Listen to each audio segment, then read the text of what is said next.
Assalamualaikum warahmatullahi wabarakatuh. Saya Muhammad Fauzan Azima dari Program Studi Teknologi Pendidikan Angkatan 2022 dari kelas A dengan nomor induk mahasiswa 1101622025. Pada kesempatan kali ini saya akan membahas LNA atau Learning Need Assessment, yang di dalamnya nanti saya akan membahas analisis sintesis oleh saya sendiri apa itu LNA, lalu ada step by step dari LNA dan ada studi kasus yang akan diselesaikan dengan atau lewat cara LNA. Kita masuk ke topik pertama, yaitu analisis dan sintesis oleh Anda sendiri atau saya tentang apa yang dimaksud dengan LNA.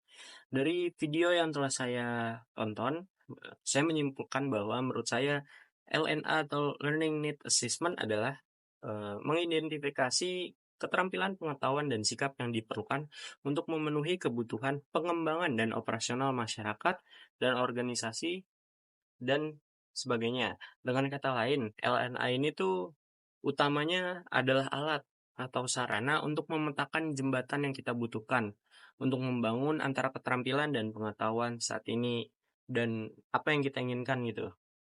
Lalu LNA ini tuh punya serangkaian tujuan gitu. Jadi pada konteks ini LNA itu untuk mengidentifikasi variasi dalam kinerja yang sesuai dengan kebutuhan. Itu baik kebutuhan bisnis dan menghubungkannya ke kepelatihan apa nih yang tepat sesuai kebutuhan apa yang kita butuhkan gitu.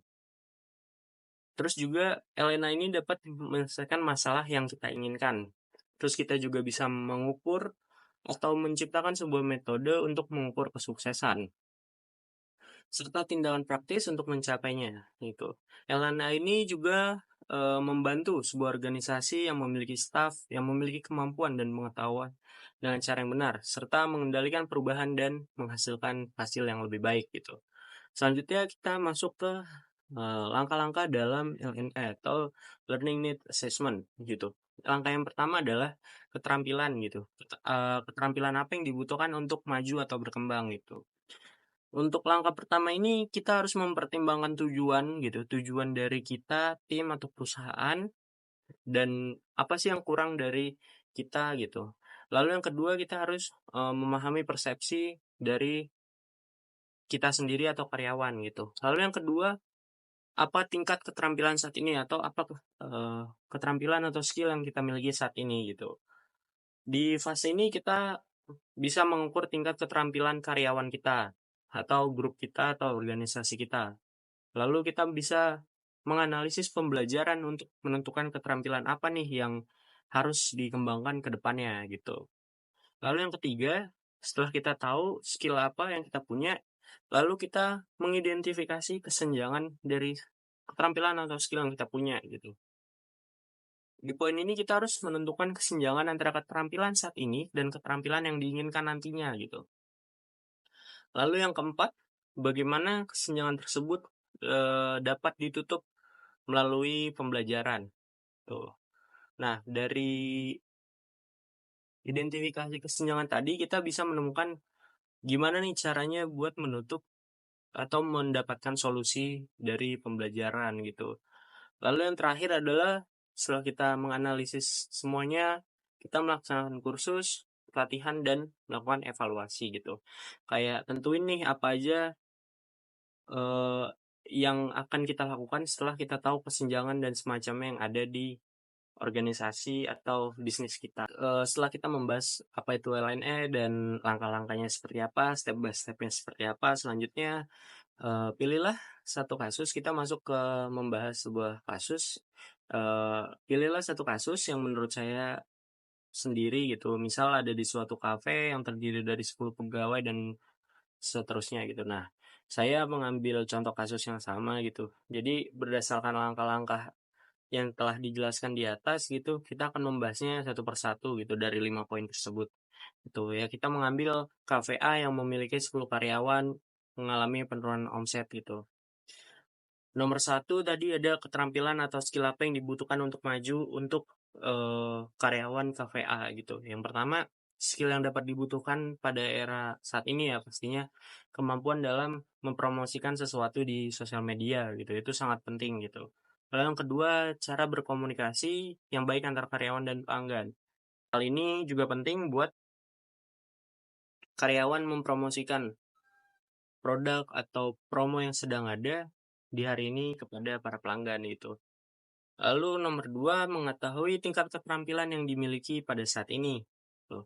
Jadi sebelumnya setelah kita tahu keterampilan yang kita miliki atau karyawan yang kita miliki apa, ada beberapa hal yang telah dipaparkan sebelumnya gitu kayak skill promosi di sosial media, terus dan semacamnya dan komunikasi. Menurut saya dalam hal ini pihak dari KVA kurang melakukan promosi KVA baik di sosial media maupun secara langsung gitu. Dan untuk poin kedua, karyawan KVA ini kurang melakukan komunikasi dengan pelanggan gitu. Dengan kata lain ya, karyawan KVA ini kurang interaktif dalam memberikan info promo yang ada atau menu rekomendasi dari KVA gitu. Lalu setelah kita mengetahui tingkat keterampilan yang dimiliki oleh para karyawan nih, kita masuk ke poin 3 yaitu mengidentifikasi kesenjangan keterampilan gitu.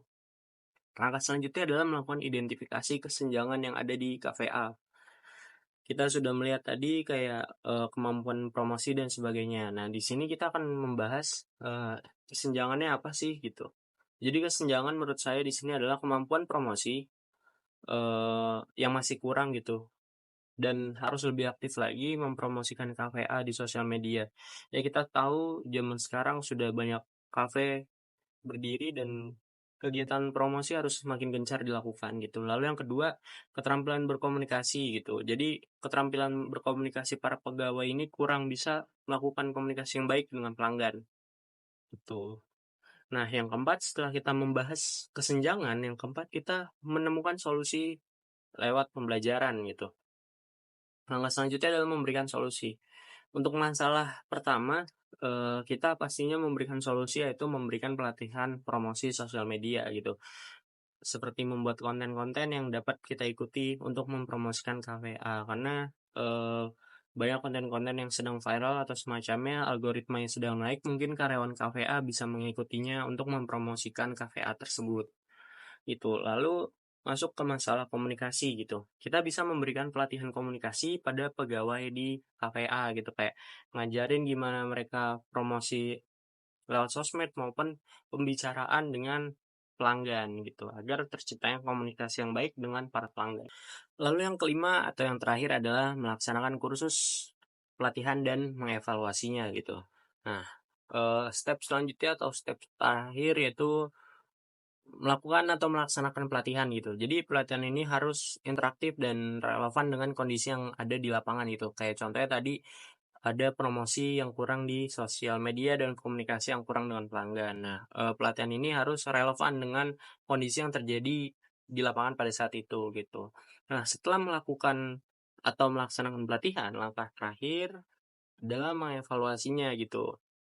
Evaluasi ini dilakukan seperti kayak gimana kita bisa tahu hasil dari pelatihan ini, apakah pelatihan ini berhasil atau tidak gitu. Cara mengukurnya adalah dengan melihat gitu kayak lewat promosi sosmed tadi, apakah karyawan sudah bisa melakukan atau mengaktifkan sosial media KVA sebagai alat atau sarana mempromosikan KVA tersebut, kayak seperti itu. Ya, mungkin itu saja yang bisa saya sampaikan terkait apa itu learning needs assessment, lalu langkah-langkahnya dan studi kasus yang sudah saya paparkan tadi. Sekian dari saya, kurang lebih mohon maaf. Wassalamualaikum warahmatullahi wabarakatuh.